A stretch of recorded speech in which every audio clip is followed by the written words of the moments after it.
জয় মা Chamunda.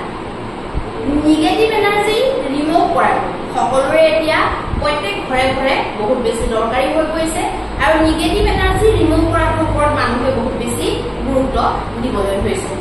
Negative energy আপোনালোকৰ relationship বিলাক বেয়া কৰিব পাৰে, আপোনালোকৰ সন্তানৰ যিটো মানসিক বিকাশ বা শাৰীৰিক বিকাশ ৰখাই দিব পাৰে, তেওঁলোকৰ বিদ্যা আহৰণ কৰাৰ যিটো তেওঁলোকৰ মনোযোগ সেইটো কমাব পাৰে বা কোনো বস্তুৰ প্ৰতি তেওঁলোকৰ ধাউতি নথকা কৰিব পাৰে, হাজবেণ্ড ৱাইফৰ ৰিলেশ্যন বেয়া হৈ যাব পাৰে আৰু ঘৰত থাকিবলৈ মন নোযোৱা হ'ব পাৰে, ঘৰখনত এটা নিগেটিভ বাতাবৰণ উৎপন্ন কৰিব পাৰে, কাজিয়া অশাল যিকোনো আপোনালোকৰ বঢ়াই দিব পাৰে। কাজিয়া অশান্তি, মানসিক অশান্তি বা কাজিয়া নোহোৱাকৈ এনে অশান্তি হৈ থকা এইবিলাক আজিকালি প্ৰত্যেক মানুহৰ ঘৰে ঘৰে কমন বস্তু আৰু তাৰ কাৰণ হৈছে বেছিকৈ ৰাহুৰ ৰেটো বৃদ্ধি পোৱা, প্লাষ্টিক বেছিকৈ ইউজ কৰা, বিভিন্ন ধৰণৰ গেজেট, মোবাইল, লেপটপ আদিৰ পৰা উৎপন্ন হোৱা নিগেটিভ ৰেডিয়েশ্যন।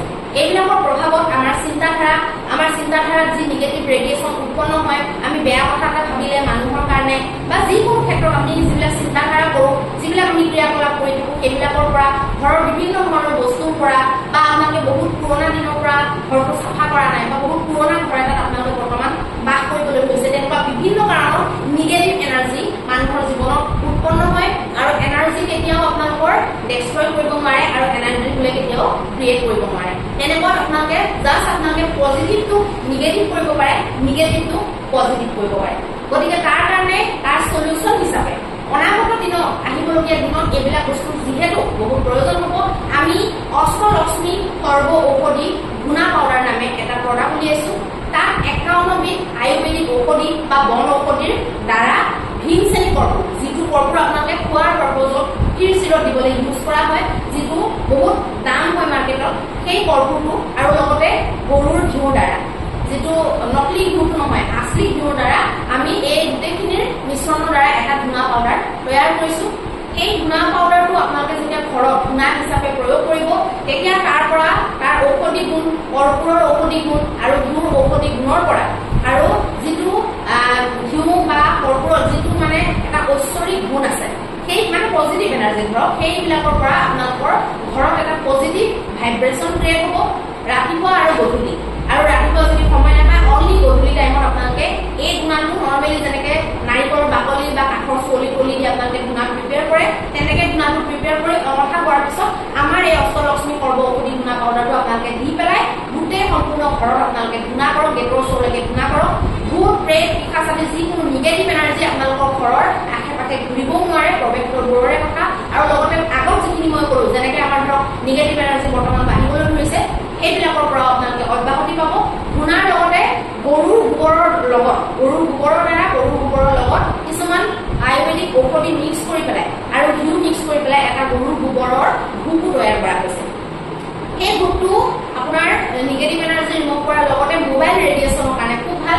মোবাইল লেপটপৰ পৰা ওলোৱা ৰেবিলাক, নিগেটিভ যিবিলাক ৰেডিয়েশ্যন, সেইবিলাক ৰিমুভ কৰি পেলাই আপোনালোকৰ মানসিক বিকাশত যিটো বাধা উৎপন্ন কৰিছে, মানে ৰেবিলাকে মূৰত যিবিলাক মগজুত প্ৰভাৱ বিস্তাৰ কৰিছে, সেইবিলাকক মিনিমাইজ কৰিব পাৰে বা সেইবিলাকক ৰিমুভ কৰাৰ কেপাচিটি সেই ধূপটোৱে ৰাখে।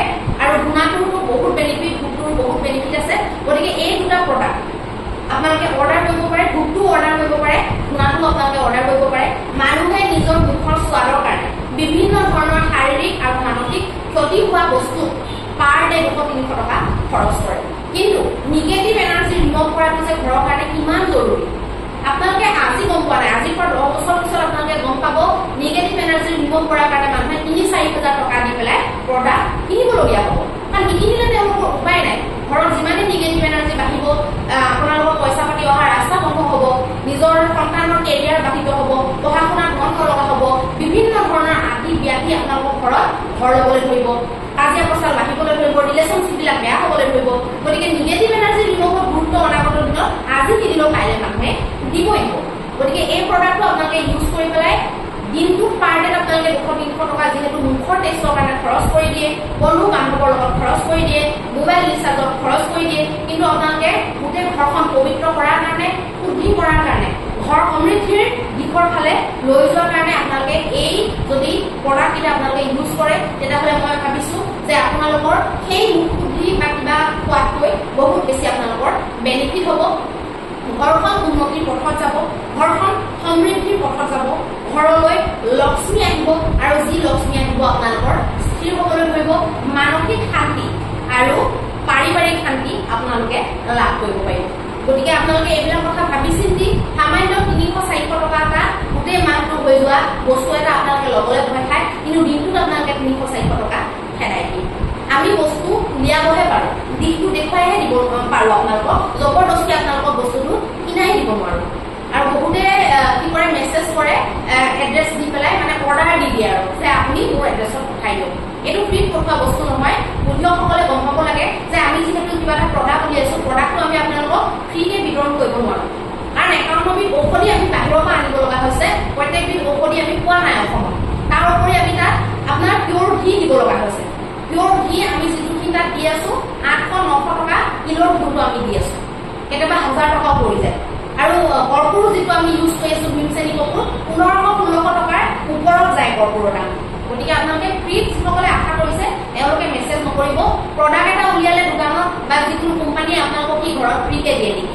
তো এইটো আমিতো কেনেকৈ ফ্ৰীকে দিম, আপোনালোকে সেইটো কথাটো ভাবিব লাগে। এটলিষ্ট যাক যাক লাগে হোৱাটছআপত আপোনালোকে এইটো যিটো নম্বৰ আপোনালোকৰ ইয়াত শ্ব' হৈ আছে সেইটো নম্বৰত আপোনালোকে ডাইৰেক্ট হোৱাটছআপত অৰ্ডাৰ কৰিব, দাম চাম সুধি ল'ব, আপোনালোকক কৰি দিয়া যাব আৰু আপোনালোকৰ ঘৰৰ সম্পূৰ্ণ শুদ্ধভাৱে এড্ৰেছ দিব, ফোন নাম্বাৰ দিব, পে'মেণ্ট কৰি স্ক্ৰীনশ্বট পঠাব আৰু ঘৰে ঘৰে বস্তুটো পहुঁচাই দিয়া হ'ব।